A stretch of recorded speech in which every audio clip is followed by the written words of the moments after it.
Hello everyone, welcome to the Code Guard Academy YouTube channel. So we are back with another video of our cyber security course. अगर आपने हमारी कुछ previous videos देखी होंगी तो आपको आइडिया होगा कि हम साइबर सिक्योरिटी के कोर्स में ओवास्ट टॉप 10 को पढ़ रहे थे। तो ओवास्ट टॉप 10 में हमने अब तक 4 ओवास्ट की वल्नरेबिलिटीज या इश्यूज को कवर कर लिया था और आज हम 5वीं को कवर करेंगे। तो फोर्थ वन थी हमारी इनसिक्योर डिज़ाइन और फिफ्थ आज होगी सिक्योरिटी मिसकॉन्फ़िगरेशन। तो बिना टाइम वेस्ट किए हम डायरेक्टली वीडियो पर जंप करते हैं। तो सबसे पहले आपको मैं बता दूं कि सिक्योरिटी मिसकॉन्फ़िगरेशन होता क्या है। तो सिक्योरिटी मिसकॉन्फ़िगरेशन का मतलब होता है कि हम सिक्योरिटी जो इम्प्लीमेंट कर रहे थे उसको हमने या तो गलत इम्प्लीमेंट कर दिया है या उसको कम्प्लीटली इम्प्लीमेंट नहीं किया या फिर उसको बाय डिफ़ॉल्ट जो उसकी चीज़ें होती हैं वैसे ही छोड़ दिया है। लेट्स से कि आप अपने फ़ोन को सिक्योर कर रहे थे और आपने जो है एक सिंपल जो कॉमन सा पासवर्ड होता है वो लगा दिया जो कि कोई भी गेस कर सकता है, तो वो क्या हो गया, आपकी इनकम्प्लीट सिक्योरिटी होगी। तो इस तरीके से जो है जब सिक्योरिटी को प्रॉपरली इम्प्लीमेंट नहीं किया जाता तो उसको सिक्योरिटी मिसकॉन्फ़िगरेशन कहा जाता है। अब ये इतना कॉमन क्यों है? इसके कॉमन होने की बहुत सारी वजह है। जैसा कि जब सिक्योरिटी इम्प्लीमेंट की जाती है तो उसकी बाय डिफ़ॉल्ट होती हैं, यानी कि कुछ चीज़ें पहले से जो है सिक्योरिटी अप्लाइड होती है तो उसको स्ट्रॉन्ग बनाना पड़ता है। अगर आप उसको वहीं पर छोड़ देते हैं, उसको स्ट्रॉन्ग नहीं बनाते तो वो एक वीकनेस बन जाती है।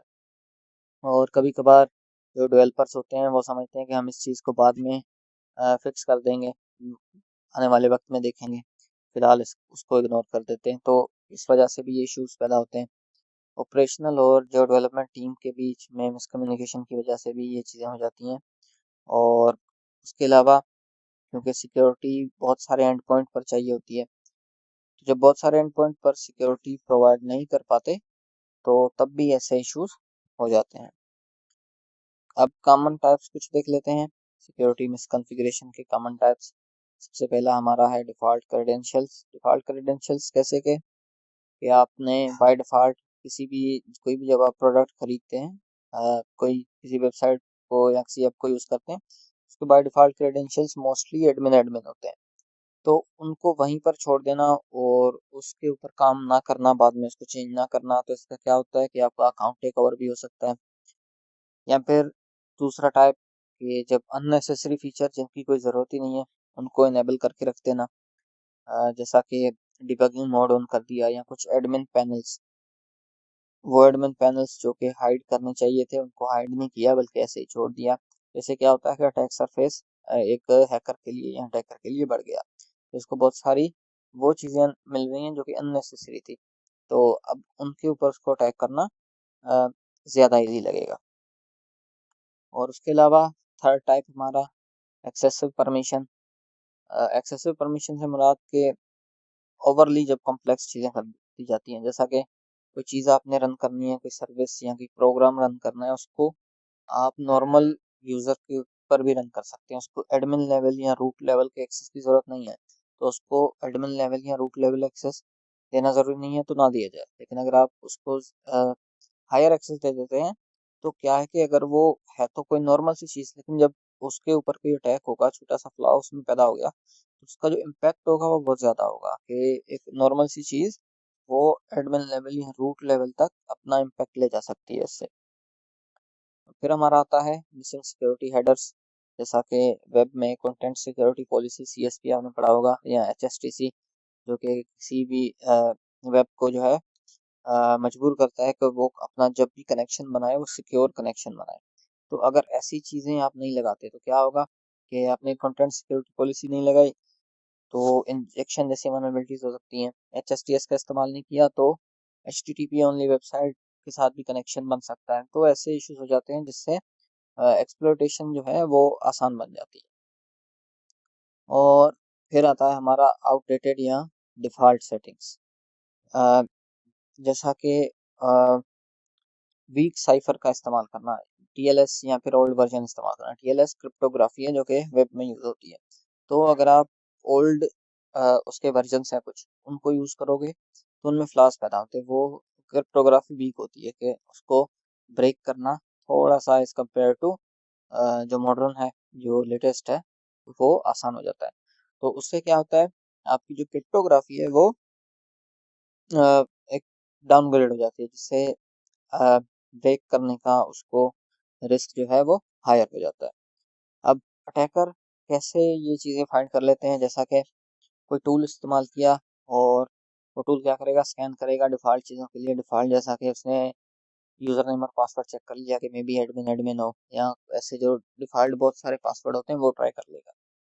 या फिर एक्सपोज्ड फाइल की एक वेबसाइट की मिसाल लें कि जिसके ऊपर डायरेक्टरीज पड़ी हुई हैं, और वो डायरेक्टरीज में से कुछ बहुत कीमती चीज़ें हैं जो कि यूज़र डेटा है, वो जैसे कि पीआई कीज हो सकती हैं, पासवर्ड हो सकते हैं, यूज़र की पर्सनल इंफॉर्मेशन हो सकती है, वो एक्सपोज्ड है, उसको हाइड होना चाहिए।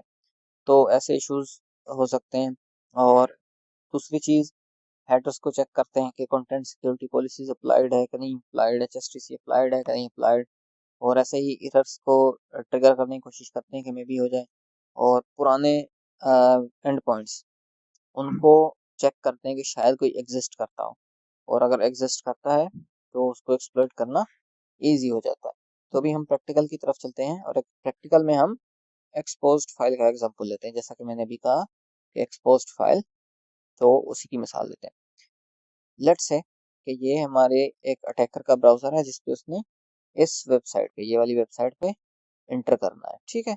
और अब वो जैसे ही इंटर करेगा, गो पे क्लिक किया, तो उसको ऐसी डायरेक्टरी नजर आई उस वेबसाइट पर। उस डायरेक्टरी में देखेंगे दो चीज़ें पड़ी हैं, एक सीक्वल की फाइल पड़ी है और एक हमारी एपीआई की। अगर मैं सीक्वल वाली को देखूं, देखें इसमें मुझे सीक्वल की क्वेरी नजर आ रही है जो कि मुझे नजर नहीं आनी चाहिए, ठीक है। यहाँ पे देखें क्रेडिट कार्ड की इंफॉर्मेशन नजर आ रही है। और दूसरी चीज़ एपीआई की को चेक करते हैं, तो यहाँ पर देखो AWS की और स्ट्राइप की सीक्रेट की मुझे नजर आ रही है। और ये एपीआई की जो है गलत इस्तेमाल भी हो सकती है किसी अकाउंट को टेक ओवर करने के लिए, या फिर जो है और भी बहुत सारी चीज़ें की जा सकती हैं।